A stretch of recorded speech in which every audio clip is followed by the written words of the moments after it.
It has happened again, another difficult day for America as we struggle yet again with another senseless act of gun violence in this country. We're going to take you right to Texas, where many parents spent the night waiting for word on whether their children survived. Just put yourself in those parents' shoes for just a second. You're waiting all night to learn if your child survived after you dropped them off at school. Why? Because a heavily armed 18-year-old male burst through the doors of an elementary school in Uvalde. Tony is there. Tony, I can't imagine what it's like to be there on the scene. I know I couldn't sleep last night because I knew we'd be sitting here again reporting on this story one more time, and I'm so sick and tired of being sick and tired telling this type of story. Gayle, I'm with you 100%. Just listen to the words we're using this morning. 19 dead children in the school behind me, and that is the second worst school shooting in American history. The second. Uvalde, for people who don't know, is a small city. It's 15,000 people. It's self-described as the Texas of Westerns, a pretty town, a close-knit town, and now another pin on the map, of American gun violence. And this is that rare kind of morning, guys. It's a day when I don't look forward to the start of our show, and here's why. According to police, just after recess is when it happened. Peach slices, ham sandwiches waiting on the school lunch menu. And that's when 18-year-old Salvador Ramos walked into Robb Elementary School and started going classroom to classroom, shooting students and teachers. He was armed with an AR-15 style rifle, also had high-capacity magazines with him, according to police. Weapons, by the way, that he bought legally this very month on his 18th birthday. Teachers took heroic action, sheltering students, locking doors. Police also responded with heroism, with courage, firing on and ultimately killing the gunman.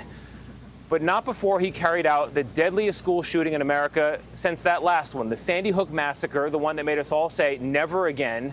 And now here we are again, at least 21 dead, 19 of them elementary school-aged children. Parents, as you mentioned, rushed to the school yesterday, but were turned away, told to gather at a nearby civic center, where they waited on news on whether their child survived, waited on the results, in some cases, of DNA samples that would confirm whether their child was among the 19 children lost.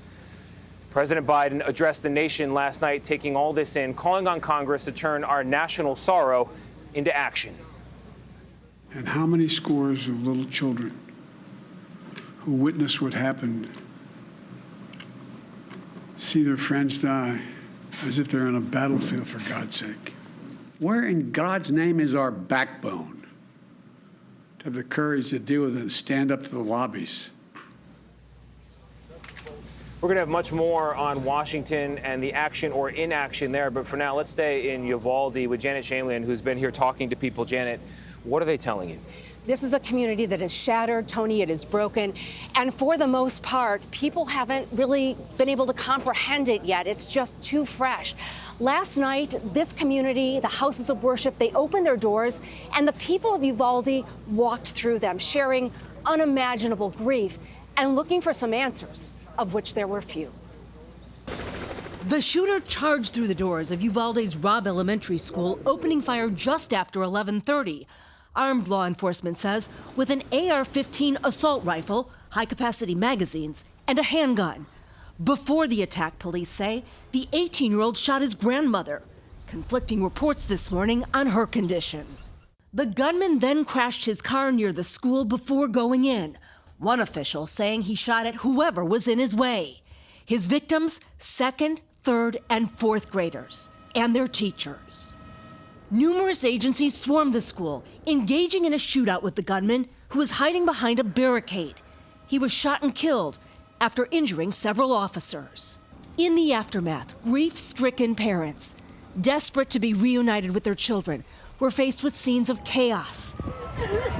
Their worst fears compounded by the unknown. Just days away from summer break, the tragedy brought the school year to a sudden and horrific close. My heart was broken today. We're a small community, and we'll need your prayers to get us through this. The people of Uvalde last night gathering in houses of worship, sharing an unimaginable collective grief. Only you know why he did all these things, Father. Two of Mialina Olivares' children are high schoolers, locked down during the shooting. She told me one of their younger cousins is a Robb Elementary student who was shot in the arm. To all the moms that lost their babies, I am so sorry. I cannot imagine what they're going through. We also met Maria Flores, who has lived in Uvalde for decades. She says she's friends with the shooter's mom.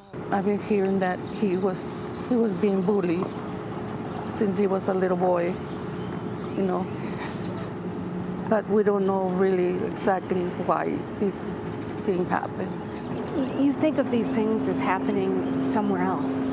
Yeah, but you never thought it was going to happen into your town. It's so heartbreaking.